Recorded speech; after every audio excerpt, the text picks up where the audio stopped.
మాట ఇచ్చిన వాళ్ళు మొన్ననే నేను ఈ విధంగా రెబల్గా వేస్తే నన్ను గుర్తిస్తాడేమో అనుకొని నేను రెబల్గా వేస్తే నన్ను పిలిచి మాట ఇచ్చి ఇప్పుడు నువ్వెవరు అన్నట్టు మాట్లాడుతున్నారు అన్న. మరి నీ దాకా మేము ఎట్లా రావాలి? నాకు ఒక్క అవకాశం కల్పించు, నీ దగ్గరకు వచ్చి మా బాధ ఏందో మేము చెప్తామన్నా. ఇంతకంటే నేనేం చెప్పలేనన్నా. నీ దగ్గరకు వచ్చినాక అన్ని విషయాలు చెప్తానన్నా. నేను జెండా పట్టుకొని తిరిగితే అందరు నవ్విండ్రన్న 2002లో. ఈ తెలంగాణ ఏమొస్తుంది, ఏం జెండా పట్టుకున్నావు, ఏం ఇక్కడ రా తెలుగుదేశం రా కాంగ్రెస్ రా అంటే చచ్చినా బతికినా తెలంగాణ జెండాని నిడువని చెప్పినన్న. అందరు పదవులు ఇస్తే కూడా నేను పోను, నాకు వద్దన్న పదవులు అన్న. ఇప్పుడు నువ్వు ముఖ్యమంత్రి అయినావు, మాకు చాలు. నీ నీడలో చాలా నీ మీద ఆశ పెట్టుకొని చాలా మంది ఉన్నారన్న.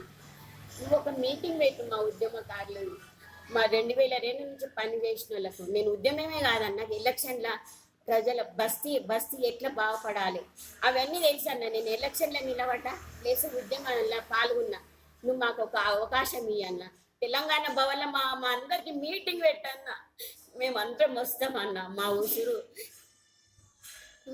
మేము ఏడ్చినా కూడా నువ్వు చల్లగా బతకాలి, నువ్వు మంచిగా ఉండాలి. నువ్వు మంచిగా ఉంటేనే మా తెలంగాణ బాగుపడుతుంది. నీ పిల్లలు కూడా కేటీఆర్ కూడా మాకు ముఖ్యమంత్రి, నెక్స్ట్ ముఖ్యమంత్రి కేటీఆర్ రావాలని నేను దేవుని.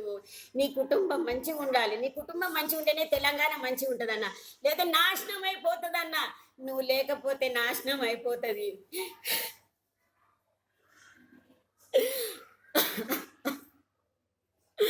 నాకు పదవి వద్దన్నా, నాకు ఒక గుర్తింపు ఇవ్వన్నా. నాకు ఒక గుర్తింపు ఇవ్వు. ఉదయనగర్లో ప్రగతి 2001 కరీంనగర్లో మన పార్టీ స్థాపించినవన్న. నేను అక్కడికి వచ్చినన్న, సిద్దిపేటకు వచ్చిన, హన్మకొండకు వచ్చినన్న. నా పిల్లలు చిన్నగా ఉంటే కూడా వాళ్ళని వదిలేసి రోడ్ల మీద జెండా పట్టుకొని తిరిగినన్న. అప్పుడు ప్రతి వాళ్ళు నన్ను ఎక్కిరించిండ్రు, నవ్విండ్రు నా జెండా పట్టుకొని. ఆయన కూడా నేను గర్వంగా మా నరేంద్ర భాయ్ సాబ్ అన్నాడు, గజల నాగేష్, వీళ్ళందరూ పద్మారావు, నాయ నరసింహారెడ్డి అన్న నా పక్కనే కూర్చుంటుండే అన్న. అన్న మనం సిగ్గుపడొద్దు, మనం జెండా పట్టుకొని తిరగాలి. మన నీళ్ళు మనకు లేవు, మన ఉద్యోగాలు మనకు లేవు, మన జాగాలు మనకు లేవు. మొత్తం ఆంధ్రలో కబ్జా చేసిండ్రు. దీనికోసం మనం అంతా ఉద్యమించాలి. మహిళలందరం, మా పిల్లలు వాకిలీళ్ళు వదిలేసి మా భర్తలను కూడా మేము కానలేము. మేము రోడ్ల మీదనే తిరిగినాం జెండా పట్టుకొని. ఇప్పుడన్నా అర్థం చేసుకో అన్న. నువ్వు అర్థం చేసుకునే తెలివి ఉందన్న. నువ్వు పెద్ద మహానుభావునన్న. ఎందుకంటే నీ పుట్టినరోజు అప్పుడు నా బయోడేటా చదివినావు, నాకు అదే సాను. నువ్వు గుర్తించు నేను ఎవరో. మేము ఇచ్చింది ఇద్దరమే, ఇంకో అమ్మాయి నేను, రాధా నేను. నువ్వు మా బయోడేటా చదివినప్పుడే మాకు సాలీగా మనకి ఏది లేదు, కేసీఆర్ అన్న మన పేపర్ చదివేండు, మనల్ని పిలుస్తాడు అని ఆశతో మళ్ళీ ఇంకో 2 సార్లు మళ్ళీ వచ్చినామన్న. టీచర్లది మీటింగ్ అవుతుంది, కలవనీయలేదన్న. గేటు కాడ మమ్మల్ని రానియడం లేదన్న.